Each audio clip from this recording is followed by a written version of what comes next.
Olá, uma boa tarde a todos. Sejam todos muito bem-vindos, muito bem-vindas a hoje o nosso terceiro dia da segunda Semana Internacional da Segurança do Paciente.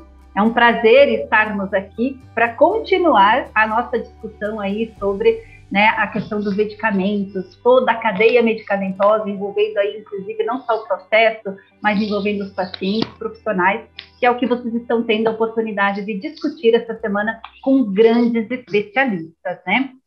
E, como vocês já sabem, né, já foram apresentados aí nos 2 primeiros dias desse seminário, desse congresso, vocês já sabem que aí a Organização Mundial da Saúde lançou o Desafio Global, né? E nesse Desafio Global, ela apresentou 4 domínios importantes, que são educação e treinamento, comunicação e trabalho em equipe, capacidade de atendimento e relatórios de incidência e aprendizado. Esses 4 pontos dentro da área de profissionais de saúde. Os 4 domínios principais falam dos profissionais de saúde, que eu acabei de destacar para vocês, mas também traz paciente e público, medicamentos e sistemas de práticas de medicamentos também. Então, essa semana nós estamos discutindo aí, em conjunto com todos vocês, um pouquinho mais, de forma mais profunda, cada uma dessas áreas, onde tem aí os seus subdomínios para que a gente possa discutir com os especialistas. Nós sabemos, né, que atualmente aí o dano ao paciente devido aos cuidados inseguros ainda é um número bastante crescente, infelizmente, né? E uma das principais causas, infelizmente, acaba sendo aí questões, erros voltados para medicamentos. Por isso que é importante a gente dialogar sobre esses assuntos e compreender quais são as ações e iniciativas que a gente pode fazer para tentar minimizar e evitar também esses erros que são voltados para medicamentos, né? Mas, por outro lado, a gente também tem tido bastante profissionais, especialistas envolvidos para que a gente possa, então, instituir práticas de segurança que sejam práticas, de fato, efetivas dentro das organizações de saúde e para que a gente possa, então, melhorar esses resultados. E pensando em todo esse cenário, então, para a gente discutir, trazer um valor para a nossa discussão no sentido de uma entrega, de uma reflexão bastante importante, nós vamos falar, então, hoje sobre esse tópico que envolve profissionais de saúde e vamos, então, trazer essa especificidade do treinamento, envolvendo o trabalho em equipe, bem como essa capacidade de atendimento e os relatórios de incidência.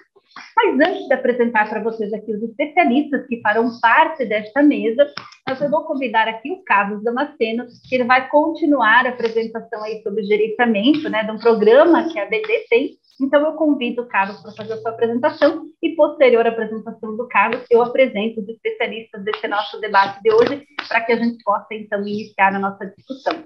Carlos, seja muito bem-vindo e fique à vontade com a sua apresentação. Gil, muito obrigado. Muito obrigado a todos, muito obrigado pela presença. Uma boa tarde.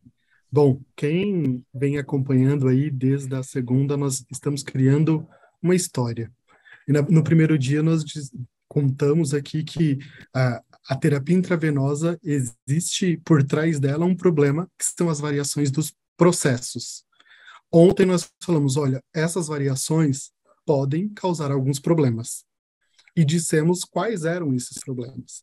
Falamos de flebite, de extravasamento, de infecção, da trombose, e hoje nós vamos dizer o como. A BD, que tem aí seus 100 e poucos anos de história na terapia intravenosa, ela pode contribuir para a melhoria de prática das instituições, olhando aqueles pacientes com necessidade de terapia intravenosa. Então, vou compartilhar minha tela com vocês. Ontem nós paramos neste slide, então nós vamos continuar dele, tá? Ontem nós falamos basicamente dos problemas, e por esses problemas existirem e impactarem a qualidade de vida dos pacientes, dos familiares e a jornada desse paciente, é aí onde a BD vem e ela diz assim, olha, existe um problema. E a minha apresentação está passando sozinha. Existe um problema. E este problema, será que ele tem solução? Como que pode? Nós podemos trabalhar junto com os hospitais em um plano de melhoria em que nós possamos melhorar a experiência, a jornada desse paciente. Eu não sei se vocês conseguem ver, mas está aqui para mim na frente. É quando a BD para olha para dentro de casa e entende que ela tem a capacidade de trabalhar com as instituições em um programa de gerenciamento do acesso vascular. Então, ela olhou tudo que ela tinha de tecnologia nas suas bases e olhou quais eram as necessidades da ponta do paciente e da instituição que atende esse paciente. Então, nós trabalhamos um programa de melhoria continuada em que analisa o processo da terapia intravenosa como um todo. Então, o programa ele tem elementos básicos para uma boa jornada desse paciente. São básicos, mas quando nós colocamos esses elementos juntos, ele se torna uma fortaleza. Então, por que ele se torna uma fortaleza? Porque nós estamos falando que é um processo clínico. A BD não está olhando a tecnologia, ela está olhando o processo da jornada do paciente e de que forma que ela contribui. E aí ela contribui de que forma? Tendo o conhecimento aprofundado de tecnologias voltadas para esse paciente com necessidade. Então, hoje ela consegue ter um olhar para o paciente que chega no pronto-socorro e o paciente com tratamento extra-hospitalar, né, um tratamento em casa. Então, quando ela coloca toda essa jornada do paciente em um grande mind map, ela entende que ter um programa de gerenciamento do acesso vascular é extremamente importante e é aí onde nós conseguimos trabalhar e construir o VAN, que é um programa que originalmente vem da nossa matriz nos Estados Unidos, que é o VAN, tá? Gente, eu peço desculpas que ele está passando sozinho, tá? Não sei o que aconteceu. O VAN, ele trabalha, na sua primeiro ponto, aqui com uma baseline, fazendo um pré-diagnóstico.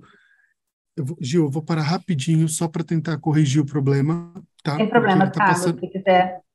Ele Fica está tranquilo, se quiser passando... parar de compartilhar e compartilhar novamente. Parei isso, porque é estranho. Isso. Ele está indo e voltando rapidinho. Sem problema. Eu resolvo o problema. Tranquilo.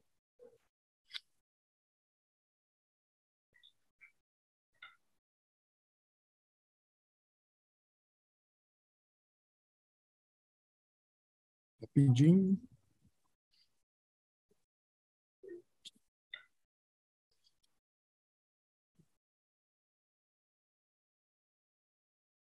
Acho que agora não vai passar sozinho. Então, onde eu parei aqui, né? Estava falando de diagnóstico. Desculpa, gente, não tá querendo graça. Então, o diagnóstico é o que nós utilizamos como primeira base para o reconhecimento. Eu vou parar, Ju, e eu vou falar sem os slides, tá? Porque eu não sei o que aconteceu. Então, fica à vontade, Carlos, do jeito que você achar melhor, tá? Perfeito. Ele nos dá essa base, né, o gerenciamento aqui, acho que eu vou ter que usar assim, ele nos dá essa base do diagnóstico, onde nós vamos trabalhar na instituição de que forma? Analisando como a instituição trabalha a terapia intravenosa. Então, a nossa equipe BD, ela vai até o hospital fazer uma análise do processo da instituição.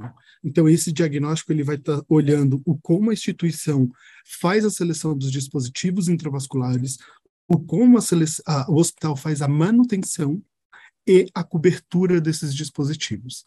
Feito isso, criamos uma linha de base, nós trabalhamos aqui nas recomendações. E aí não são as recomendações da BD, são as recomendações dos principais guides nacionais e internacionais quanto à terapia intravenosa.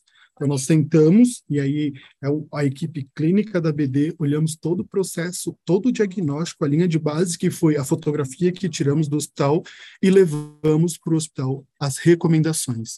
E aí elas vão estar pautadas em 3 grandes pilares: políticas, protocolos, né, práticas da instituição e tecnologias.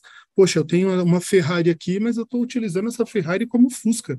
Será que eu consigo fazer uma adequação da utilização dessa tecnologia para otimizar o processo da terapia intravenosa? Nós trabalhamos com a instituição. E fazemos aí, então, feitas as recomendações, começamos o programa de implementação das recomendações levadas para a instituição, em que aí serão várias frentes. Contamos com o apoio da instituição, qualidade e segurança do paciente, CCIH, para entregar um programa que possa atender as demandas, as necessidades da instituição. Por quanto tempo? Até 12 meses. Depois de 12 meses, nós voltamos até a instituição, após todas as implementações, e realizamos um novo diagnóstico.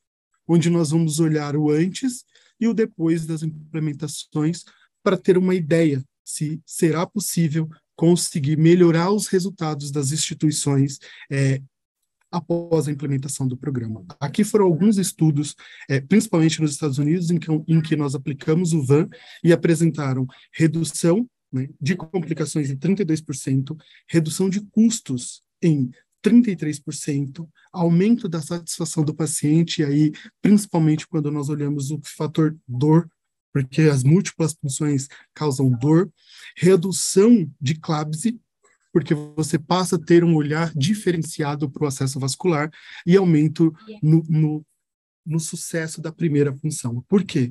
Porque daí nós conseguimos trabalhar fortemente os profissionais no processo de seleção e inserção dos dispositivos.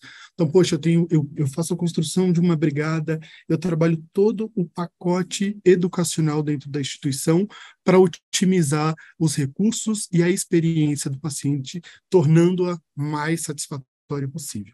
E aí, quando nós olhamos, o VAN ele foi inicialmente lançado nos Estados Unidos, né, e aí, nesse segundo, aqui os países de uma coloração verde é onde vieram aí, a partir de 2020, tendo a expansão. Quando nós olhamos Brasil, nós estamos hoje no Brasil com mais de 100 hospitais realizando o programa e com hospitais, alguns deles com resultado aí incrível, com uma taxa de infecção zerada há mais de um ano. Então, esse é o nosso papel, esse é o como a BD vem trabalhando e transformando o seu papel de indústria, trazendo para a experiência do paciente.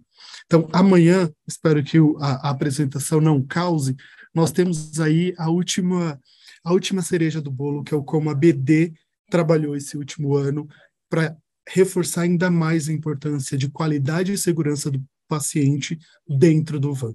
Então, até amanhã e muito obrigado por este momento. Obrigada a você, Carlos. Excelente explanação. Fique super tranquilo que, independente da apresentação, deu super certo. E parabéns por essa iniciativa aí da BD, viu, Carlos? E por você estar compartilhando isso aqui conosco, tá? Muito obrigado. Boa tarde, bom evento. Obrigada, Carlos. Bom, vamos lá, então. Agora eu quero apresentar para vocês os grandes especialistas que estarão aqui discutindo hoje, então, conosco, um dos domínios aí dos desafios globais que a ONS intitulou e que vamos falar do domínio chamado profissionais de saúde. Eu apresento para vocês aqui, primeiramente, a Audrey Riffel. A Audrey Riffel, ela é mestre em qualidade e seguridade do paciente pelo Instituto Universitário Álvares Dona Vivian, Universidade Autônoma de Barcelona. Ela possui também MBA executivo em saúde na FGV, curso de extensão em controladoria pela FGV também, possui capacitação em segurança dos pacientes pelo Institute for Healthcare Improvement, IHI, nos Estados Unidos, especialista em administração hospitalar, graduada em enfermagem pela PUC de Campinas, mas também possui formação avaliador do Sistema Brasileiro de Acreditação ONU, onde foi avaliadora aí por muito tempo, né, Audrey? Também pela Accreditation Canada, para acreditação em serviços de saúde. Ela realizou aí dezenas de coordenações, de diagnósticos, certificações, manutenções nas metodologias de acreditação da ONA e da Accreditation Canada Internacional, e atualmente ela é diretora da empresa HSB, Health Research Brasil América. Audrey, seja muito bem-vinda, obrigada por estar compondo a mesa aqui conosco, que tenho certeza que você vai abrilhantar a nossa discussão de hoje. Olá, boa tarde a todos. Obrigada, Giovanni, pela acolhida. Gostaria de cumprimentar a Safety for Me, na pessoa do Dr. Salvador Gulo Neto, pelo convite, e cumprimentar os meus colegas de mesa. É uma honra estar aqui com vocês também, Dr. Steve Barker e Dr. Vitor Grabois. Obrigada, Audrey. E agora apresento a vocês o Dr. Vitor Grabois. O Dr. Vitor, ele é médico sanitarista, mestre e doutor em saúde pública, também é professor da ENF Fiocruz, coordenador executivo do Profalis Fiocruz, presidente da Sobrasp, que terminamos aí na última semana, né, doutor Vitor, um grande evento também voltado aí para a segurança do paciente. Ele é autor e coautor de livros e capítulos de livros, artigos científicos e de materiais didáticos, temas todos voltados aí para gestão em saúde, gestão hospitalar e qualidade e segurança do paciente. Doutor Vitor, seja muito bem-vindo aqui fazer parte e compor a nossa mesa para discutirmos esse assunto tão importante hoje. Eu gostaria imensamente de agradecer esse convite tão honroso por parte do Safety for Me ao Dr. Salvador Gulo, que é uma amizade relativamente recente, mas nós nos tornamos aí amigos de infância. E é muita honra também ter você, Gil, como nossa moderadora, estar junto com o professor Steve, estar junto com a Audrey, enfim, tudo é muita felicidade, muito prazer, e vai ser uma tarde de muita aprendizagem, com certeza, para nós todos. Concordo. Obrigada, Victor. E o nosso convidado, Steven Barker. O Steven, ele é engenheiro aeroespacial e médico anestesiologista. Nós já comentamos aqui quanto que estamos ansiosos para ouvir o professor Steven falar. Ele uniu as duas profissões, gente, para desenvolver a tecnologia na medicina e segurança do paciente. Atualmente, ele é diretor científico da Masimo Corp, por favor, que eu pronunciei aqui errado, me corrija, e pertence também ao quadro de diretores da Patient Safety Movement. Professor Steve, seja muito bem-vindo à nossa mesa de hoje, que tenho certeza que também vai abrilhantar o nosso evento.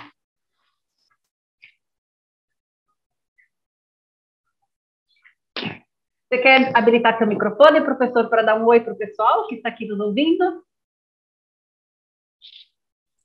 I was just saying thank you very much, obrigado, and I'm very happy to be a part of this panel. I'm looking forward to it. Thank you. Obrigada, professor, muito bem-vindo mais uma vez. E obrigada aí a Safety for Me por estar promovendo esse momento de grande discussão. Tenho o prazer também de estar aqui com grandes especialistas, concordo com o Victor, a gente sempre tem o que aprender, ainda mais com esses grandes profissionais aqui que têm muita experiência para dividir conosco. Eu vi que aqui na nossa plateia nós temos aqui gestores, profissionais, aí, enfermeiros, multidisciplinares que estão aí à frente da qualidade, no segurança. Já vi que tem trainee, avaliadores aqui da ONU, então muito bacana, prazer em ter vocês todos aqui, esperamos que vocês possam apreciar muito a nossa discussão. E nós vamos iniciar com uma fala da Audrey, onde a Audrey vai trazer para a gente um dos dois subdomínios aqui voltados para profissionais de saúde. A Audrey vai falar um pouquinho para a gente sobre educação e treinamento e também capacidade de atendimento. Então, vamos ouvir a Audrey, em seguida eu chamo os demais, para que ao final a gente possa aí fazer um debate em cima desse assunto. Audrey, por gentileza, fique super à vontade. Olá, então, pessoal, mais uma vez, eu vou aqui compartilhar minha apresentação com todos. Como a Gil acabou de apresentar para vocês, nós estaremos falando aí sobre a questão do desafio global, né, da medicação aí segura, sem danos aos pacientes, e nesse aspecto aqui, a partir da lógica do desafio global, nós estamos aí com o domínio 1, falando sobre os profissionais de saúde. E ficou para mim aqui, né, a responsabilidade, uma enorme responsabilidade de falar sobre educação e treinamento, e o que eu estou chamando aqui de desenvolvimento de capacidades e competências nos pontos de cuidado, para traduzir um pouco aí também o que a Organização Mundial da Saúde está fazendo aí para nós nesse desafio como uma encomenda. São múltiplos assuntos que vão estar envolvidos nessas duas temáticas que eu vou estar aqui abordando com vocês. E eu escolhi algum deles aqui pelo tempo que a gente tem para conseguir discutir com todos a respeito desses pontos fundamentais que a gente tem aqui a trazer. Também gostaria de falar que eu vou tentar dividir, então, aqui a minha apresentação em educação e treinamento, né? Porque a gente tem essas duas etapas muito fortemente envolvidas na formação dos profissionais, tanto na formação de profissionais na área da saúde, quando a gente está falando da academia, da regulamentação, aí de cursos técnicos também, das equipes de apoio que a gente tem dentro dos serviços hospitalares e dos serviços de saúde de maneira geral, e também de como a gente faz hoje, o que a gente está construindo, ou quais serão os novos desafios que teremos pela frente sobre educação permanente de profissionais de saúde em serviço, quando esses profissionais já estão atuantes e o quanto a gente consegue aí aprimorar essa prática. Então, eu queria começar a falar sobre a formação aí dos profissionais em saúde, e não poderia deixar de falar sobre a publicação que a OMS fez do Guia Curricular para a Segurança, o Guia Multicurricular para a Segurança do Paciente. Ele foi aí divulgado, né, na realidade, para as Américas em 2013, num evento que aconteceu na Argentina, em Buenos Aires, e a gente ainda tem como um grande desafio desenvolver esse guia multicurricular nos cursos de formação de dentro da área da saúde. Ao longo desse período, desde a sua publicação, aqui no Brasil ele já está traduzido, né? A equipe da Universidade Católica do Rio de Janeiro fez a tradução para o português, para que a gente pudesse também utilizá-lo. A gente vem ao longo dessa publicação aí, aprendendo um pouco de como isso vem sendo expandido também, né? Existem alguns aí artigos que tentam avaliar um pouco dentro de todos os cursos da área da saúde, aqui eu trouxe alguns deles para vocês, né? Não vou me ater a falar especificamente de cada um deles, mas neste, por exemplo, a gente está falando aqui da avaliação de hospitais lá do Reino Unido, de instituições, aliás, desculpem, de formação do Reino Unido, para 8 cursos aí da área da saúde, medicina, enfermagem, farmácia, fisioterapia, em cursos universitários, em como esses cursos estão aí promulgando a segurança do paciente já na formação dos profissionais. Aqui no Brasil, a gente tem outras pesquisas em relação a isso. Eu destaco aí os trabalhos da professora Helena Borromol, que é da USP de São Paulo. Ela tem alguns artigos publicados a esse respeito, tentando fazer o levantamento, desculpe, ela é da Unifesp, mas ela fez o levantamento na USP em São Paulo, sobre que são, aí é uma das universidades mais destacadas aqui do nosso país, e como esses cursos estão trabalhando a questão da segurança do paciente na formação dos profissionais de saúde. E em todos eles, mesmo nos artigos internacionais e nesses artigos que são publicados aqui nacionalmente, a gente tem algumas conclusões que elas são similares. Primeiro que a segurança do paciente é uma nova ciência. Então, até por conta disso, a gente justifica que ela está pouco divulgada ainda nos cursos da área da saúde na formação. Uma outra coisa importante é que a gente tem poucos modelos de profissionais dentro das universidades que estão focados na área de segurança do paciente. E talvez esse número seja ainda limitado. Tanto em artigos nacionais quanto internacionais, essas conformidades de conclusão aí, elas são semelhantes. E que os estudos que já estão sendo realizados ou as aulas que já são propostas aí em relação à segurança do paciente nesses cursos, eles trazem poucas oportunidades para o aprendizado interprofissional, que é uma das questões aí fundamentais para que a gente consiga alcançar uma cultura de segurança. E isso é bastante estimulado aí desde a publicação aí da questão aí do Programa Nacional aí de Segurança do Paciente aqui para o Brasil e também aí pela Aliança Mundial da Segurança do Paciente da OMS. E há outros pontos de fragilidade aí na formação dos profissionais, que na maioria dos cursos que foram levantados, lógico, com metodologias diferentes nesses artigos, as grades curriculares, elas falam pouco sobre aprendizado dos erros para evitar danos. Então, elas não reconhecem essas fragilidades, então são outros pontos aí que a gente precisa pensar. Nessa lógica até de desenvolver esses profissionais desde a sua formação, porque uma máxima que a gente escuta muito aqui no Brasil é que os profissionais chegam despreparados para a atuação dentro dos campos aí de trabalho, na lógica da segurança do paciente. Outras coisas aqui que eu trago para vocês, para que a gente possa fazer uma reflexão, uma discussão posterior, é que na educação dos profissionais de saúde, a gente teve vários avanços.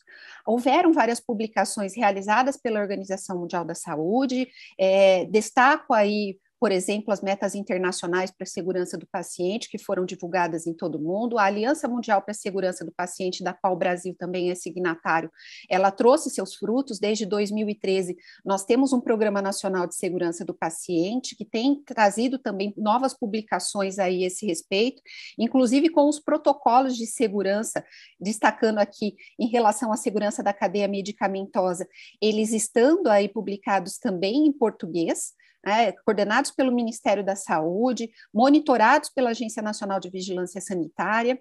Nós desenvolvemos aí, avançamos bastante nas questões de farmacovigilância, o Brasil vem sendo reconhecido até internacionalmente em relação a isso, e conseguimos aí, de alguma forma, tentar estruturar algumas questões relacionadas à polifarmácia, tentamos desenvolver transições dos cuidados e também trabalhar aí com situações de risco para administração, prescrição, compra, armazenamento de medicamentos, né? Então, houveram avanços aí significativos nessa questão. Até para justificar isso, né, o nosso próprio Programa Nacional de Segurança do Paciente, desde 2013, para todas as unidades de saúde do nosso país, recomenda, né, e prescreve aí até por legislação, que a gente tenha cadastrado os núcleos de segurança do paciente como unidade representativa aí dentro dos seus serviços para abordarem essa temática e distribuírem isso. Aqui eu fiz um print da tela aí da página da Anvisa, só para mostrar que até ontem nós temos 6.360 núcleos de segurança do paciente cadastrados, então a gente vem avançando dentro do serviço com a temática da segurança do paciente, mas eu justifico isso aqui porque quando a gente fala da formação acadêmica e a formação aí dos profissionais também de nível médio dentro da área da saúde, a gente ainda tem uma lacuna e que a gente precisa aproximar essas duas realidades para conseguir talvez aí para o futuro tornar as nossas organizações mais confiáveis e mais seguras aí para o atendimento dos pacientes. Além disso, eu queria destacar outros pontos importantes, inclusive quando a gente vai estar falando um pouco sobre essa segunda abordagem, né? Não só falando aí sobre a educação e o treinamento dos profissionais, mas como que a gente vai conseguir também adequar situações ali à beira do leito, à beira do atendimento do paciente, para que os profissionais possam atuar de maneira adequada.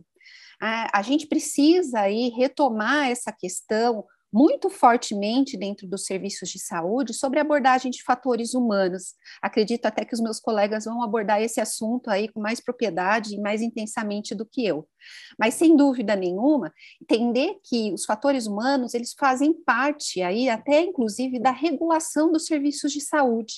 E que, para isso, nós precisamos avançar em certas questões que elas são questões muito discutidas, questões muito nefrálgicas e, ao mesmo tempo, muito polêmicas, né? De quando a gente fala aí, por exemplo, do dimensionamento adequado das equipes, né, para que elas possam realmente aí aderir às boas práticas.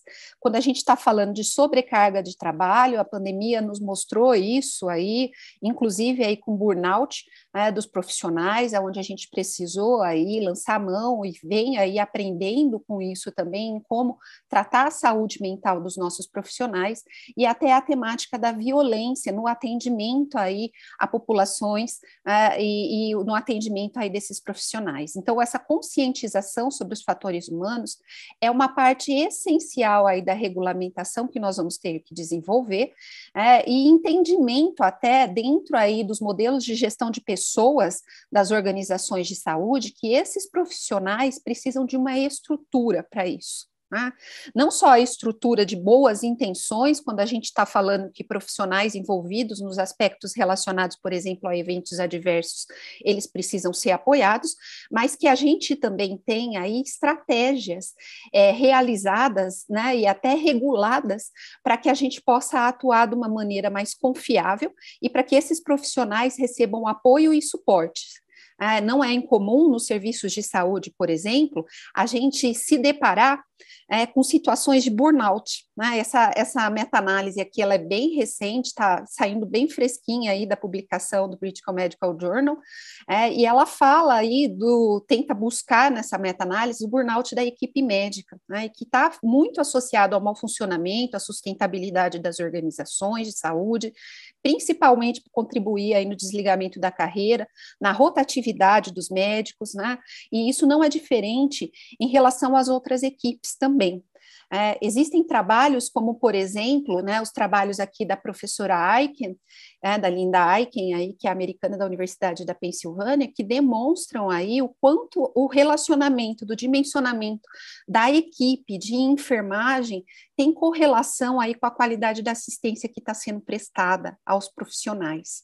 A gente investiu muito aí no desenvolvimento de capacitações, na publicação de reportes técnicos, de protocolos técnicos para capacitação dos profissionais em serviço, mas acho que está na hora da gente dar uns 2 passos atrás e conseguir falar também sobre essa sobrecarga. Existem aí várias evidências em literatura demonstrando isso. Aqui tem um dos gráficos aí que foi publicado pela professora Linda Aiken, sobre o quanto aí o dimensionamento das equipes de enfermagem por enfermeiro diminui aí a expectativa de óbito dos pacientes em instituições hospitalares, por exemplo. Né? E a gente tem esses movimentos acontecendo das próprias classes aí de profissionais, né? Aqui eu trago como destaque, só para que a gente possa aí deixar de uma maneira isso também aqui destacado, né?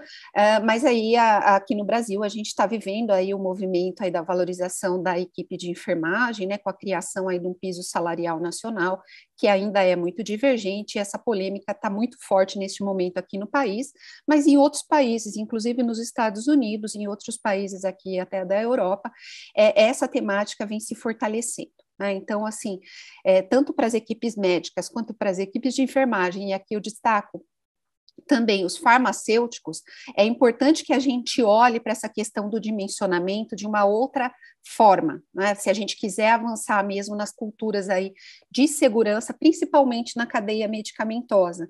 Ela é uma cadeia complexa, né? São muitos profissionais envolvidos aí na interação com os medicamentos, por exemplo, numa instituição hospitalar. São várias etapas disso tudo, né? Desde a padronização de medicamentos, da compra, do recebimento, do armazenamento, da distribuição, da prescrição, da reconciliação, da administração, devolução e farmacovigilância. A gente perde até o fôlego para traçar toda a cadeia medicamentosa de uma instituição hospitalar, e com destaque ainda a farmácia clínica, que vem alcançando aqui no Brasil mais representatividade dentro das instituições, e até como a gente discutiu numa das mesas aí do Congresso da Sobrasp na semana passada, né, o Salvador também estava na mesa, a gente chega à conclusão de que é também um dos indicadores aí para nos mostrar que aquela organização de saúde realmente está comprometida com a segurança do paciente, quando ele tem farmacêuticos clínicos à beira do leito para ajudarem aí as equipes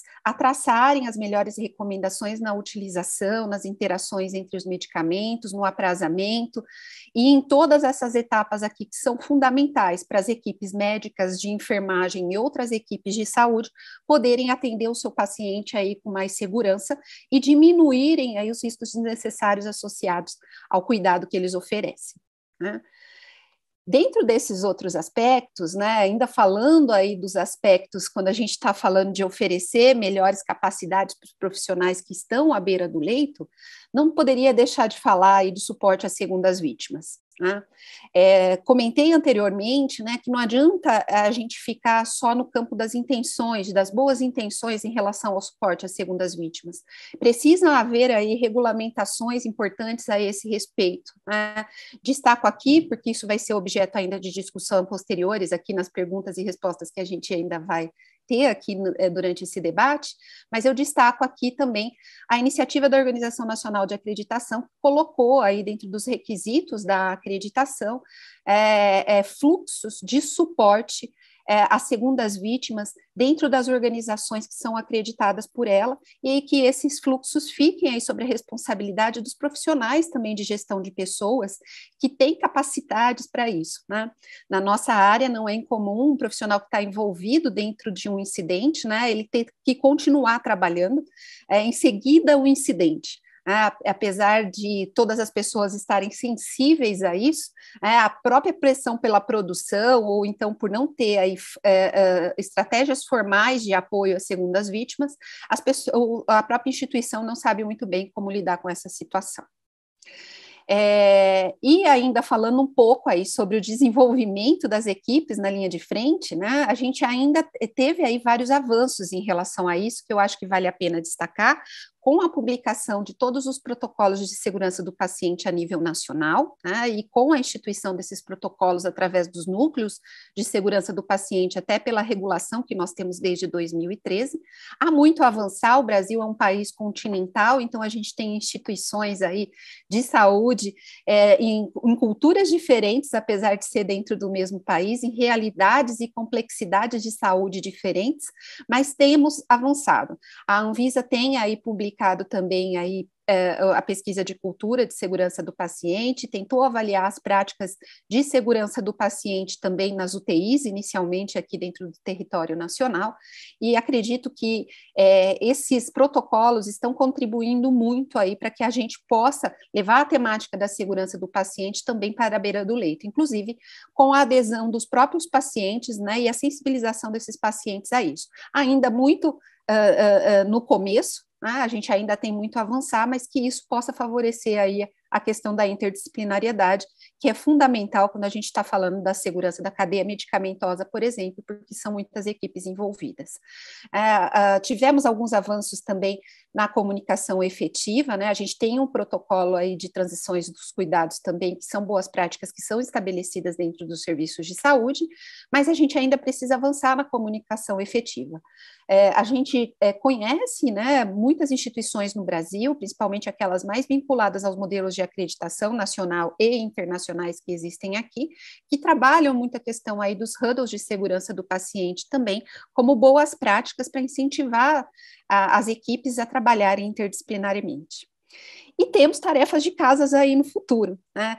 Inclusive todos esses pontos de destaque aí em relação a essas questões relacionadas aos profissionais de saúde, eles estão aqui dentro desse plano global para a segurança do paciente para os próximos 10 anos, né? Nessa matriz aqui 7x5 que foi proposta pela Organização Mundial da Saúde, vale destacar que a segurança na cadeia medicamentosa é um dos processos clínicos aí onde a gente precisa trabalhar, né? A iniciativa aí do desafio global, ela é de 2017, a Organização Mundial da Saúde, depois da pandemia, achou por bem, inclusive, a gente trabalhar essa temática agora no Dia Mundial da Segurança do Paciente, mas a gente sabe que esse tema é bastante desafiador e que ele precisa estar correlacionado a outras questões, principalmente quando a gente está falando aí da educação dos profissionais, da criação de melhorias aí à beira do leito, melhorias efetivas que consigam aí ajudar os profissionais a reconhecerem a segurança do paciente como uma prioridade e aderirem melhor às boas práticas. Então, nós temos aí um desafio gigante em relação a isso, e com algumas metas, inclusive, aí estabelecidas até para os países membros para a gente alcançar. Sem dúvida nenhuma, essa publicação também já está traduzida para o português, né? A gente já teve essa tradução aí sendo estabelecida por grupos de voluntários ligados à universidade, mas a gente precisa aí pensar no planejamento dos cenários de cuidado, dos ambientes das práticas para fornecer condições de trabalho mais seguras para toda a equipe de saúde.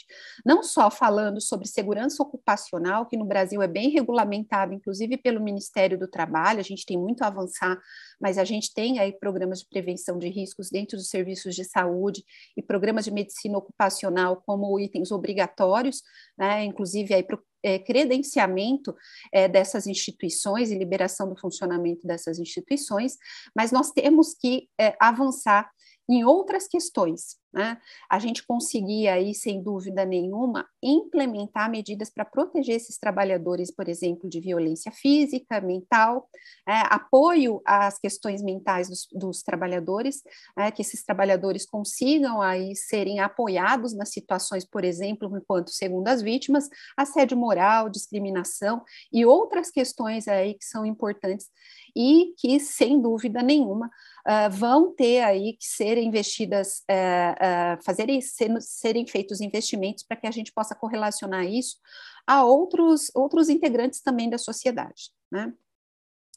E aí eu me despeço aqui de vocês temporariamente, agradeço aqui mais uma vez o convite Estou à disposição para que a gente faça discussões posteriores. Espero ter ficado no tempo, Gil.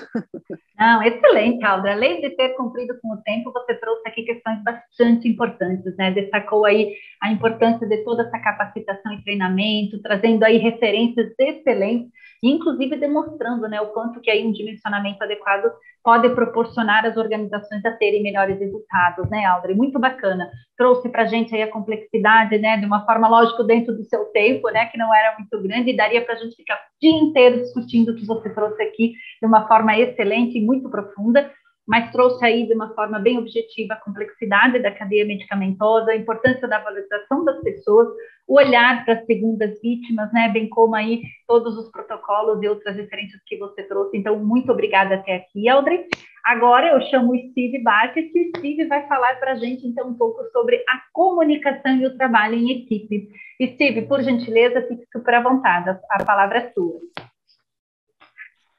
Thank you very much. An excellent talk we just heard. Thank you. Okay, let me try sharing screen. This is always the moment of truth. Share.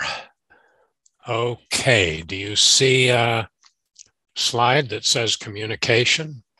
Sim. Okay, now let me see if I can go to presentation mode.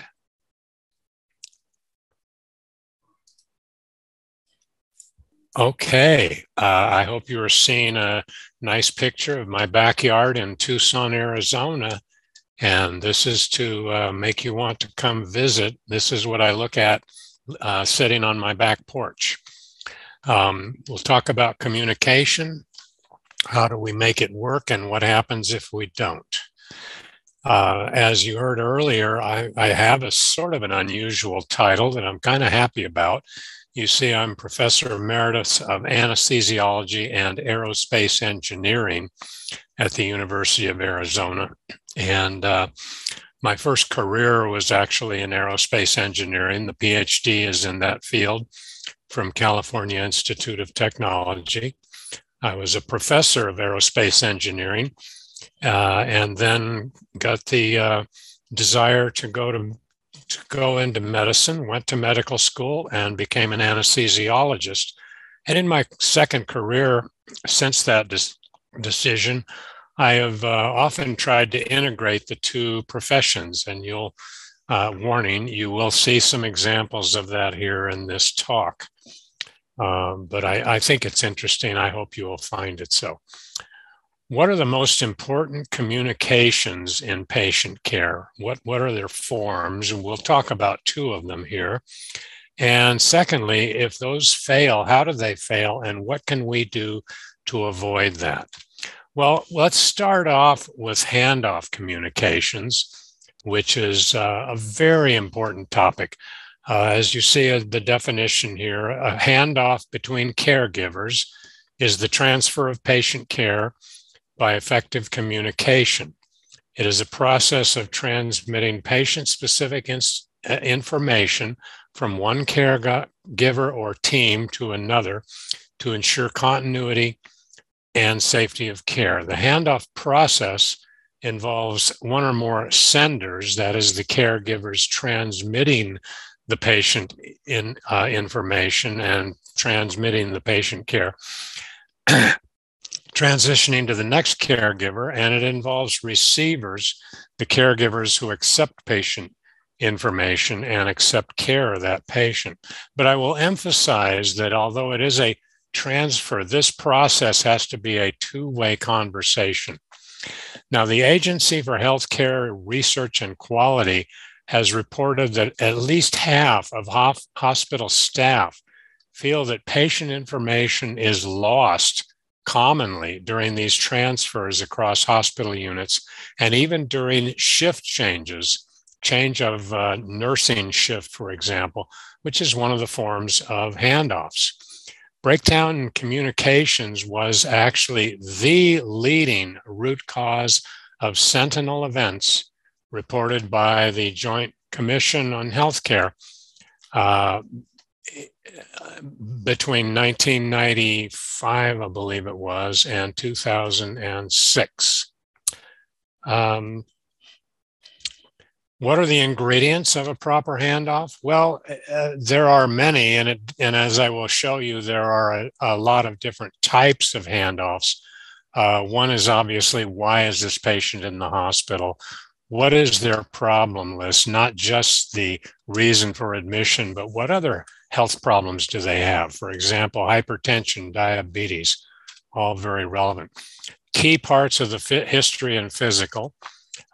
Key laboratory values and other test results, x-rays, CT scans, etc. What medications and treatments are they on? What's current and what is planned as part of the hospital admission? What has been the hospital course? What complications have occurred? What has been the progress? Was there surgery? And if so, exactly what and what was the result? And then a discharge plan. How do we get this patient home? And that is another handoff, actually, kind of the hopefully final handoff to home. And what are your recommendations? That is the sender, what are his or her recommendations to the receiver? And this is also where it must be a two-way discussion. We want to hear from the receiver about their impressions and recommendations. What else do we need on this list? And now I'm asking you, think back on who I am, aviation, aeronautical engineer. It's a list of things to do, a list of things you don't want to forget. What kind of list do we call that? It's of course, a checklist. Comes directly from aviation. It's for three reasons. One, because we are human and we tend to forget things. We live in a world of rapidly increasing complexity. That's true in flying airplanes, and it's certainly true in our patient care activities. And then the third ingredient, which is often strike three, is the presence of distractors. That these can be little insignificant events, but they take your attention away and change your train of thought and lead you back to number one. And we tend to forget stuff because of the influence of distractors. That is especially true in my field of anesthesiology. Lots of distractors going on in the operating room. Now here, I'm sure you want to read all these details. That is the startup checklist of a Boeing 747 aircraft. And my point is, nobody could remember all of these items every day. And so they don't try to. In fact, it takes two pilots to go through this. One is reading the checklist while the other is looking at the appropriate instrument and saying, check, check, check. The settings are right. I am not the first, well, I am one of the first, I like to say, but I'm not the only physician who is promoting the use of checklists in patient care. I'm sure you've heard of Atul Gawande and his now famous book, which is written for surgeons. And I strongly recommend this book as a great example of the use of checklists. He has shown in a new study that his checklist application in the operating room has actually had a positive influence on morbidity and mortality. So we in the patient safety movement, we put together a list of checklists. These are some of the handoffs that take place. There are 18 on this list. I won't read them all to you, but you see it starts with the sender being the emergency department, and the receiver might be the operating room. This is a checklist handoff that's of great interest to me as an anesthesiologist who worked in trauma centers. And you can see all of the others here. A plethora, and we've actually added some more to this list. So there are more than 20 handoff types now. Here is one example. This is one that, as I said, is near and dear to me because it's a very important one, from the emergency room to the operating room. What's different about this checklist is, and again, I'm not going to read the whole list. You can see it. Starts with chief complaint. Why are they in the hospital? What is the surgery that's going to take place, etc. This one is one of several that you don't have unlimited time. This takes place in a hurry, and it takes place, you're not standing still while this is occurring. This handoff occurs while we can be literally running alongside a gurney, a patient bed that you are pushing from the emergency room to the operating room. And I've done this many times.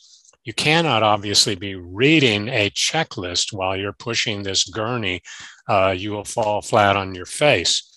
And again, the time is very limited. So there are more than 18, and I'm going to propose a method for dealing with that problem. More than 18 checklists, actually more than 20.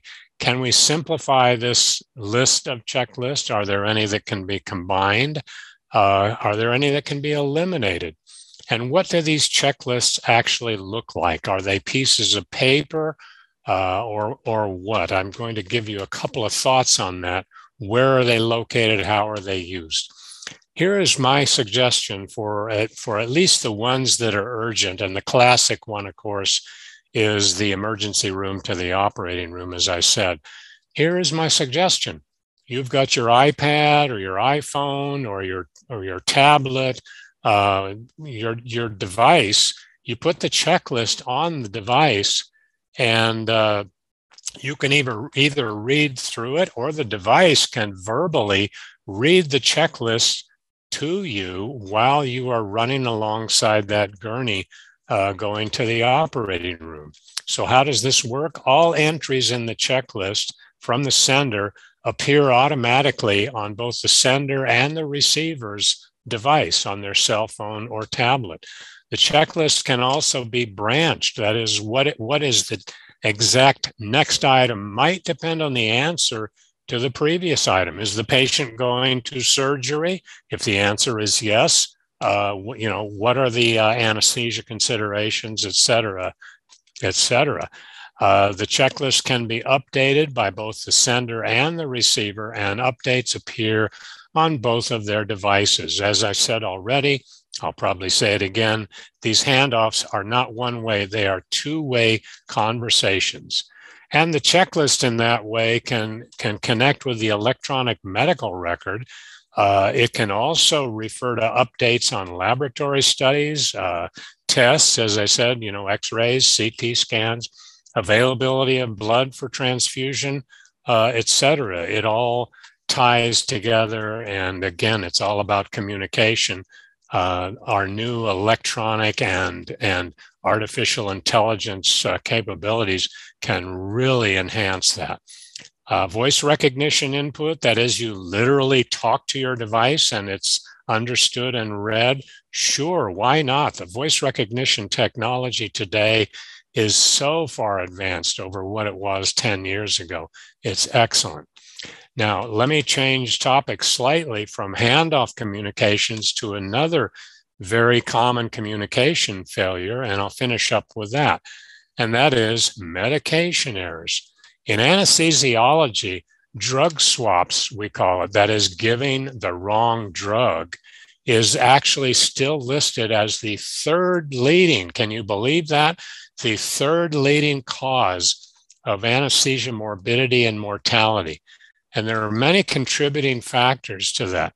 Here is an example. 2 vials that, gosh, they look awfully much alike. The color coding, everything, they both start with V. And of course, the one on the left, vecuronium, is a muscle relaxant that will literally paralyze you, whereas the one on the right is an antibiotic. If you're an anesthesiologist, you recognize this. Oh, it's 2 vials of propofol, the general anesthetic that I give to put people to sleep. Well, not so fast. The one on the left is actually Rotaglide, which is a lubricant used in the cardiac cath lab for placing stents. And the one on the right is indeed propofol.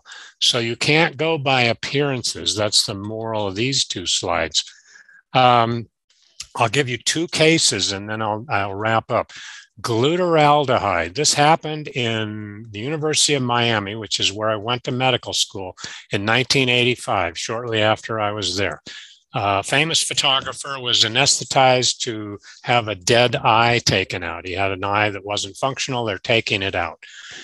Typical in that operation, they remove 50 mLs of cerebral spinal fluid, do a spinal tap, remove it to reduce the intraocular pressure, before removing the eye and save that for re-injection later.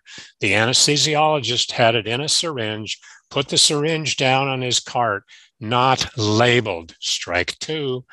The ophthalmology resident, Mr. East, had graciously volunteered to give his dead eye for research. The ophthalmology research resident came in and put an unlabeled 50 ml syringe of glutaraldehyde.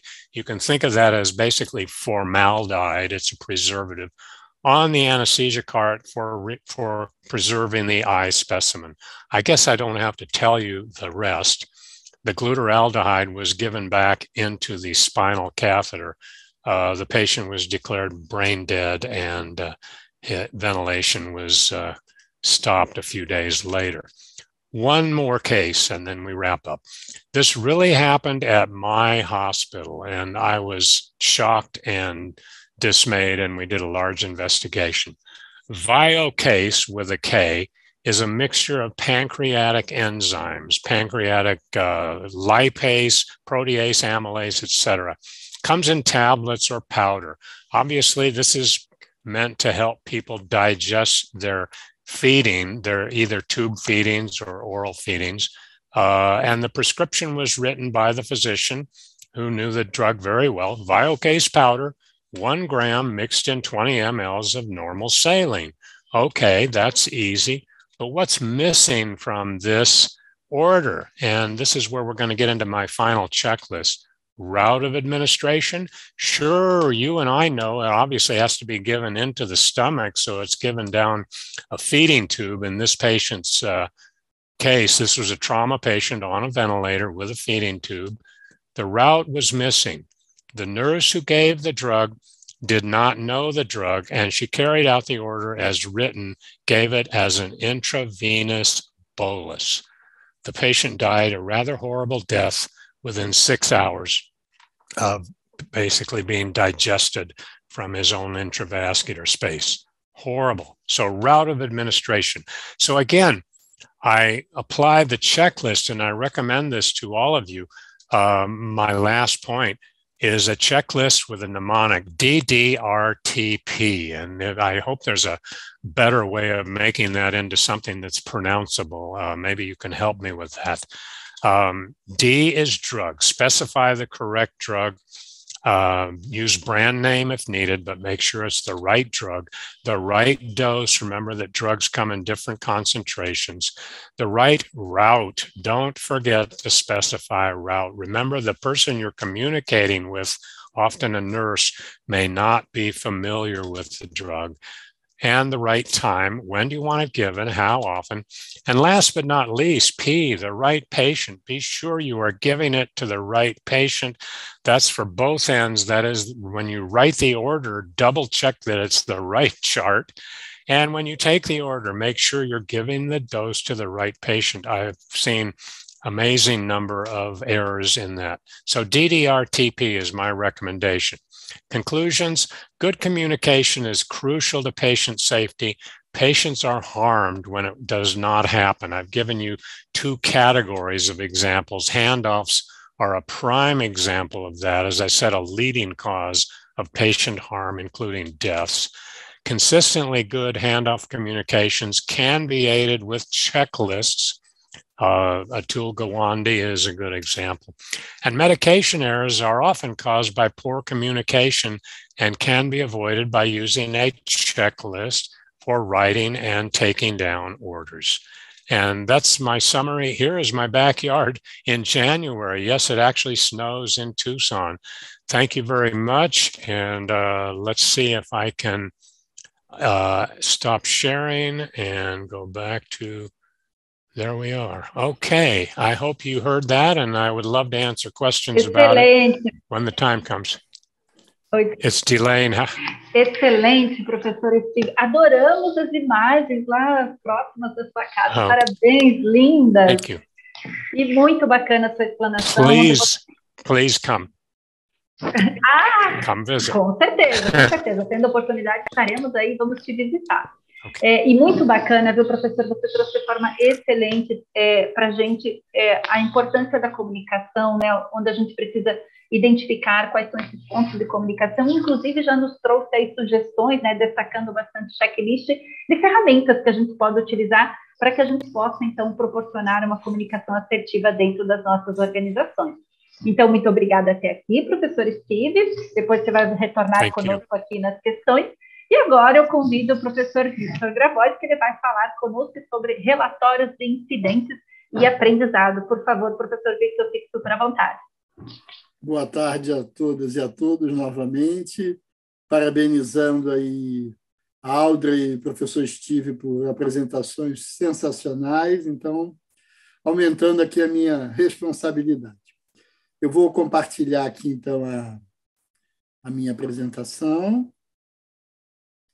Agora, Giovanni, só confirma se está em tela cheia, por favor. Sim, certinho. Então tá, vamos lá. Bom, o tema que me foi destacado é a discussão dos sistemas de notificação e aprendizado, enfim, no contexto do que a gente conversou sobre, que a Giovanni apresentou, sobre um dos eixos estratégicos, no caso, profissionais de saúde, dentro aí do terceiro desafio da Organização Mundial de Saúde. E os erros de medicação, enfim, o que justifica enormemente a sua escolha como um desafio, também são uma porcentagem importante daquilo que é notificado.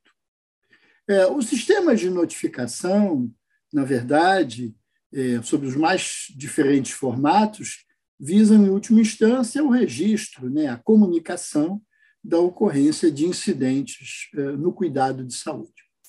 Um relatório da OMS, agora de 2020, que foi traduzido pelo Proqualis e está lá no proqualis.net, fala de 7 importantes propósitos para as informações, né, que estão dentro dos sistemas de notificação, né? Eu acho que a mais importante de todas é a ideia de que isso se destina, em última instância, a prevenir a ocorrência de um incidente, reduzir o seu risco, né, para que isso não ocorra novamente, né? Não só naquela instituição, mas, enfim, no país, numa rede hospitalar próxima, numa rede de serviço de saúde ou até no resto do mundo. Agregar a outras notificações, às vezes, de tipos de incidentes semelhantes, né, no caso, sobre erros de medicação, enfim, ou em locais, né, como a UTI, como a maternidade, como o ambulatório, como o centro cirúrgico, né? E a ideia de que, em última instância, isso pode servir também, então, para os processos todos de educação, pesquisa, prestação de contas, né, junto ao público, né, a transparência que a gente tanto fala, e também uma divulgação, né, uma abertura de informações, né, cada vez maior junto a pacientes e familiares. Aqui algumas premissas importantes de que um sistema de notificação, na verdade, ele precisa ter recursos, ele não é mais uma coisa, enfim, isso, na verdade, se ele é colocado de pé, se ele é construído, enfim, precisa de um suporte, principalmente da liderança com recursos, né? A ideia de que existam definições claras, a sua elaboração, também é como o checklist mesmo que o professor falou, checklist não pode aparecer num lugar, né? Checklist da cirurgia segura não pode simplesmente aparecer no centro cirúrgico, né? Ele precisa ser elaborado, ele precisa ser construído, ele precisa ser divulgado, e essa ideia é muito importante e é um dos elementos que favorece a notificação, que é uma usabilidade, né? Uma coisa mais amigável. A ideia de que a gente consiga fazer um sistema de notificação a partir de uma taxonomia bastante clara, né? Então, estamos falando de circunstâncias notificáveis, estamos falando de near miss, de incidente sem dano, de incidente com dano, e, fundamentalmente, a ideia é gerar informações que possam ajudar os processos de melhoria, né? Seja através de feedback, seja através de um acesso mais fácil aos dados. Algumas características importantes, né, de um sistema de notificação que eu já falei do apoio, mas a ideia de uma privacidade, né, dos profissionais que notificam. Claro que aí a gente tem vários formatos, principalmente da ideia de confidencialidade, mas alguns sistemas e algumas instituições trabalhando, inclusive, no anonimato. A ideia de produção de relatórios que envolvam os profissionais, né? Quer dizer, isso não é coisa de uma pessoa, isso não é coisa de um segmento, mas a ideia de que isso possa cada vez mais ser apoiado numa representatividade dos profissionais, né?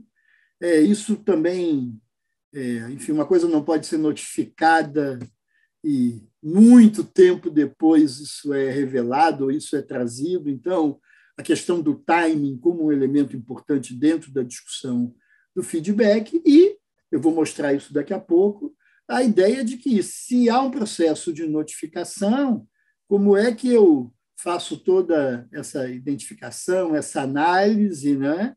E a elaboração de planos de ação, que é a consequência, de fato, mais importante.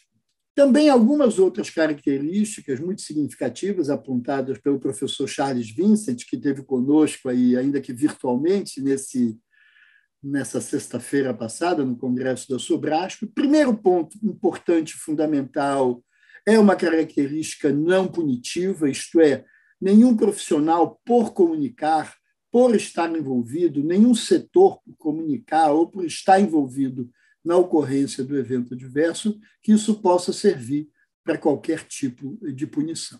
A ideia da confidencialidade daquela informação, enfim, que é importante e é fundamental, de quem está notificando, essa, de fato, a ideia da confidencialidade, ela é protetora e ela é melhor do ponto de vista da investigação do que a ideia do anonimato.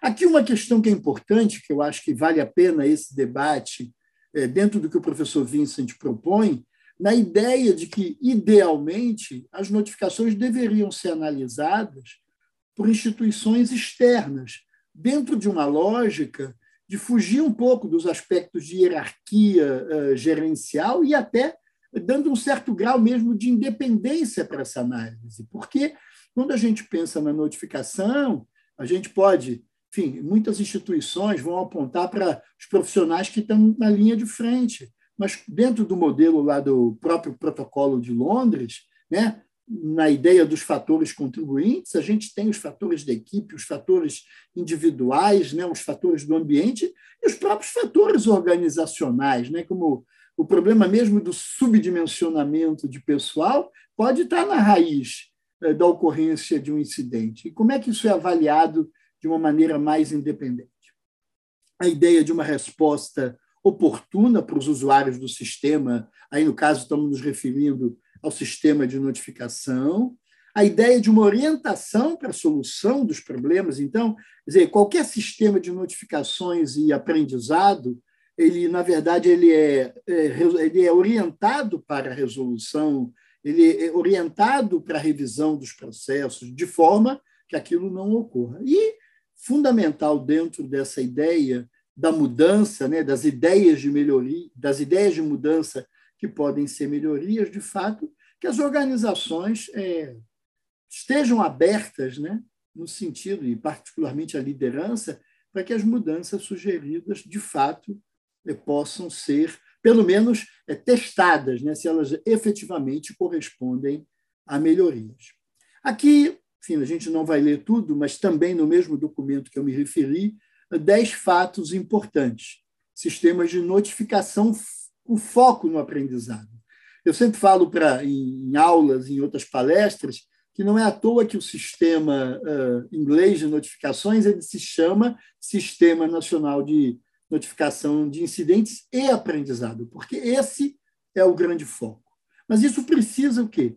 Isso precisa de uma cultura de segurança que proteja, né? Proteja a notificação, proteja os profissionais que notificam. Então, a ideia de banir, a ideia de culpabilidade, de represálias, né? Mesmo a questão do quanto, e alguns países já avançaram nesse sentido, que as informações fornecidas através dos sistemas de notificação não possam servir para a culpabilização, do ponto de vista jurídico, dos profissionais de saúde, né?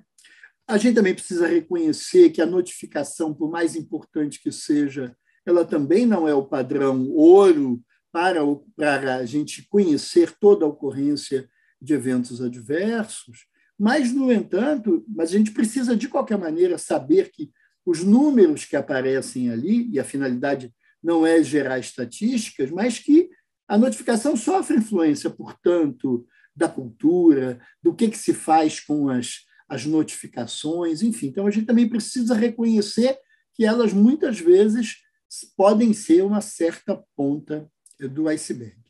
A OMS produziu, isso também está no Propalios, um modelo de informações mínimas, que eu acho que é interessante de ser conhecido. A perspectiva de que a gente trabalhe na ideia não da análise de uma dada notificação apenas, mas pensar nas agregações possíveis e necessárias, né? Novamente falando do tipo de incidente que ocorre, da localização, né? Da própria natureza dos fatores, de pensar um pouco como é que as coisas ocorreram, enfim. Então, tudo isso é importante.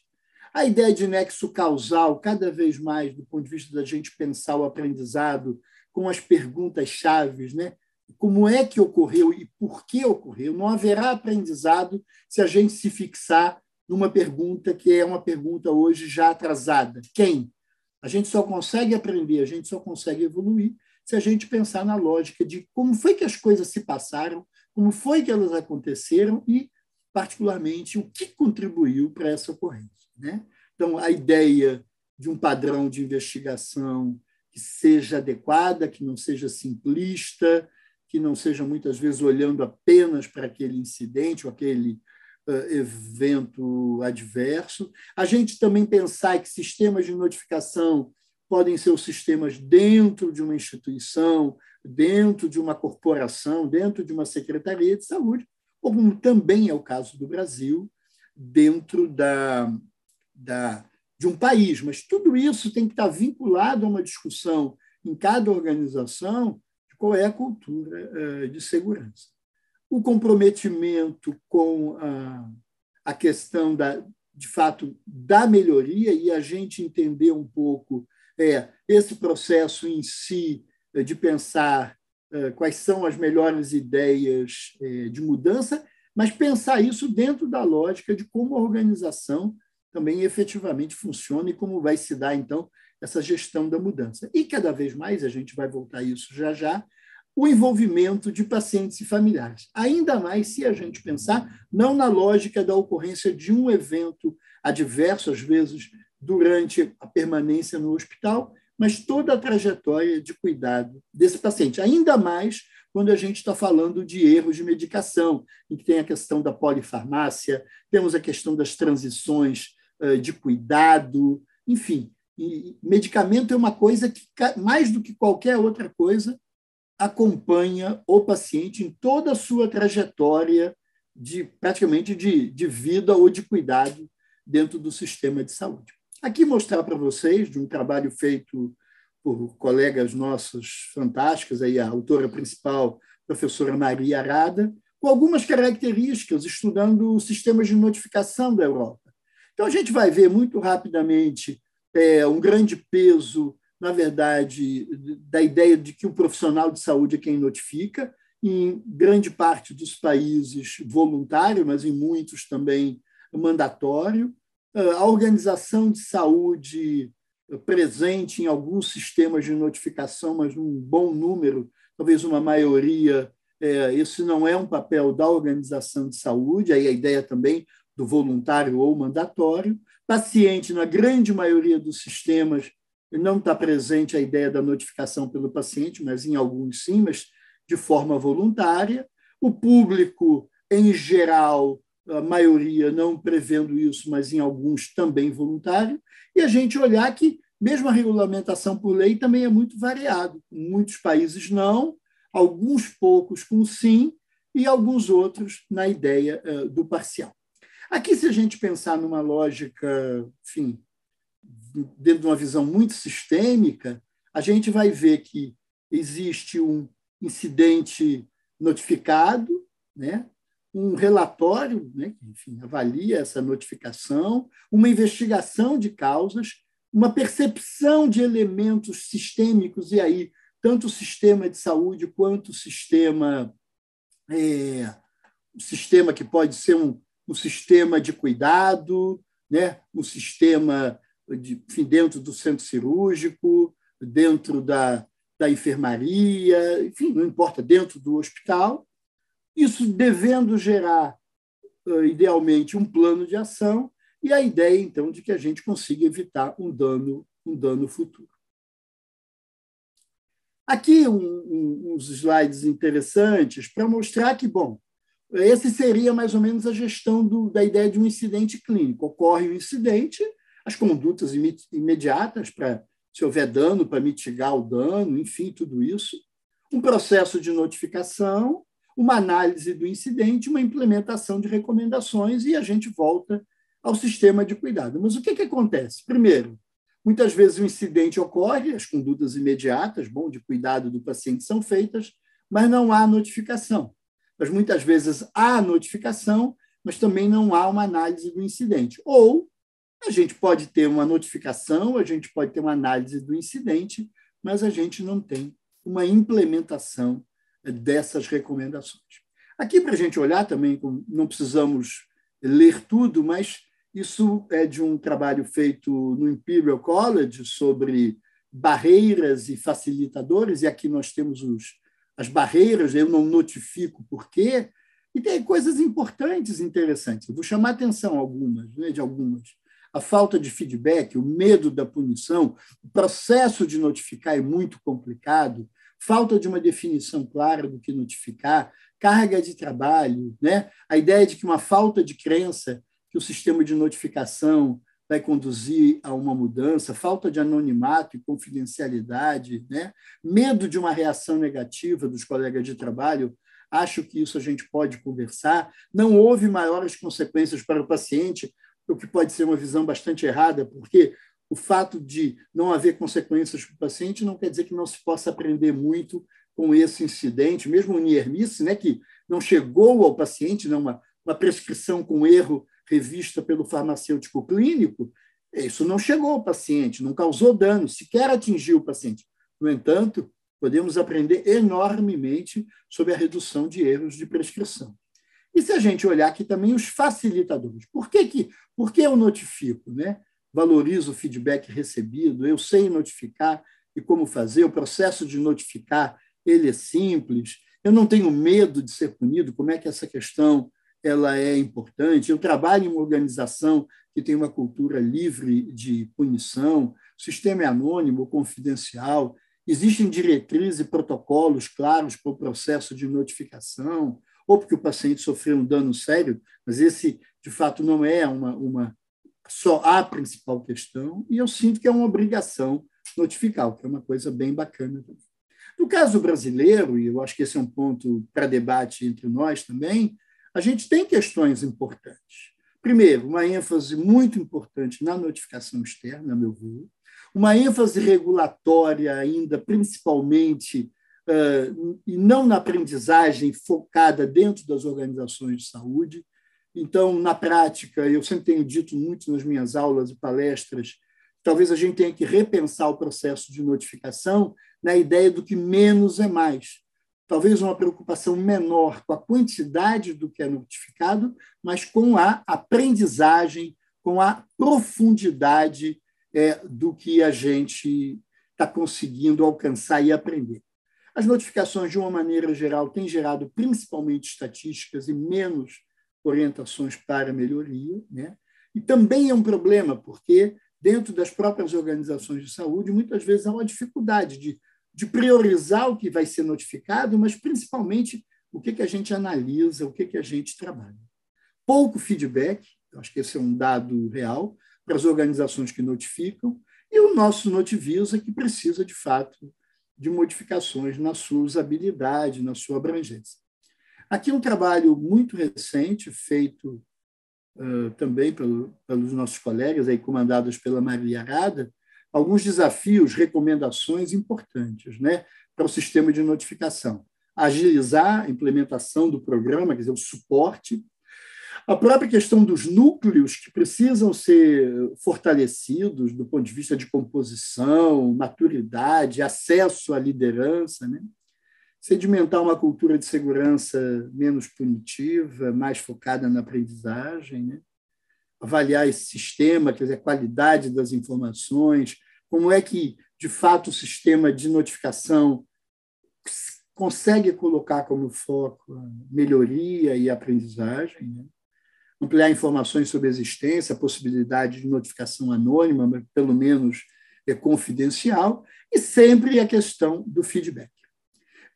A gente pensar, e esse é um outro tópico para debate, de que as notificações também elas podem ser objeto, enfim, de uma revisão individual para um dado incidente notificado, num estudo que agrega, e para alguns casos e algumas situações, de fato, uma investigação absolutamente profunda, ampla, que muitas vezes não vai ficar só no escopo daquele serviço, daquele setor, ou mesmo daquela unidade de saúde, né? Se a gente vai pensar, muitas vezes, em erro de medicação, por exemplo, relacionados à polifarmácia, e que ocorrem dentro de um hospital específico, mas a gente tem que ir para trás, a gente tem que olhar a trajetória na clínica da família, na unidade básica, na policlínica, enfim, como é que é essa trajetória? Isso, para erro de medicação, é muito evidente, é muito forte a ideia.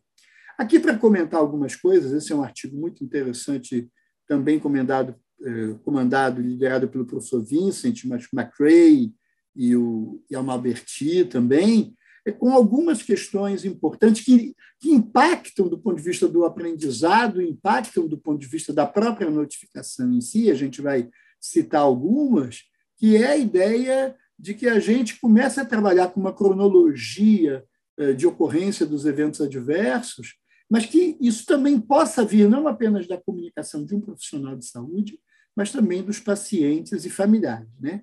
A revisão do que eles chamam time frame, né? Quer dizer, o universo de tempo onde a gente vai ver essa jornada, essa trajetória do paciente, menos análises mais profundas, quer dizer, alguns incidentes demandam mais estudo, mais investigação, mais profundidade, né? A gente também pensar na detecção de um evento adverso e a própria recuperação do paciente, pensar nos fatores, de fato, contribuintes, não fazer uma análise muito de causa única, como se isso fosse possível, aproveitar esse processo, muitas vezes, para pensar também o quanto que os processos de trabalho precisam ser revistos, né? O que eles chamam aqui em inglês workability, quer dizer, mas o quanto eles são adequados, o quanto eles facilitam, né, o processo mesmo de cuidado de um paciente grave, de inserção de um catéter venoso central, muitas vezes,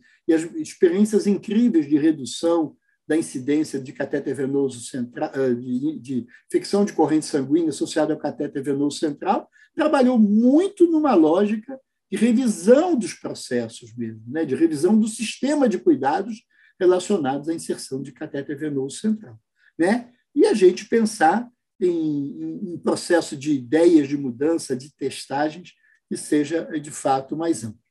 Aqui, falando um pouco de feedback, já encerrando, né?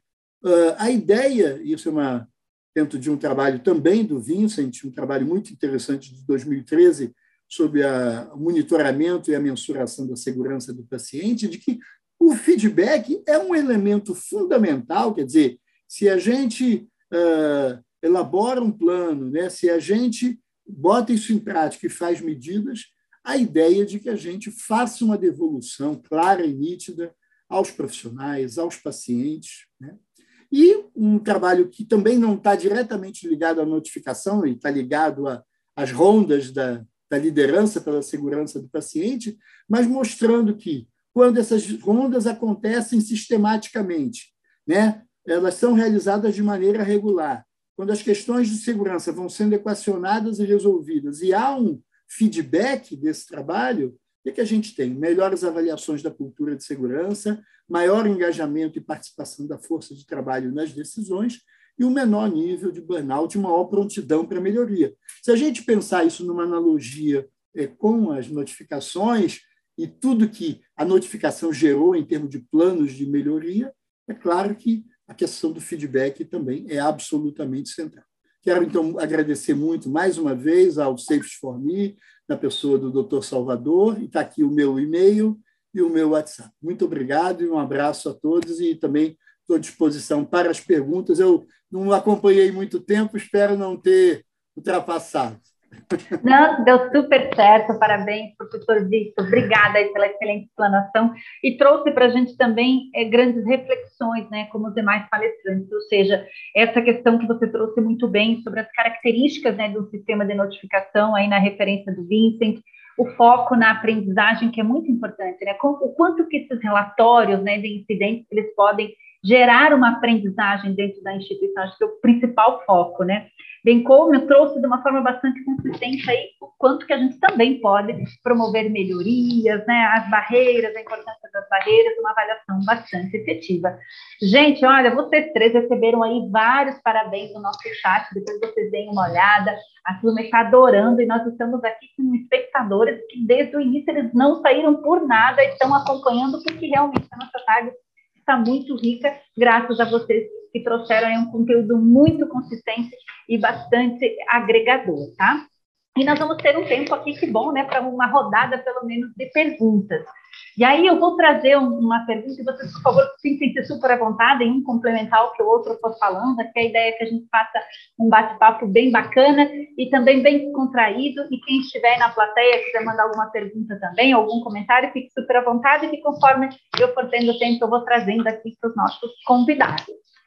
E eu queria começar com a Audrey, para que a Audrey comentou para a gente, né, um dos pontos que a Audrey trouxe, de todos os pontos relevantes aí, bem importantes, mas um deles que eu queria destacar foi a questão da segunda vítima, né, Audrey, que você trouxe muito bem na sua fala.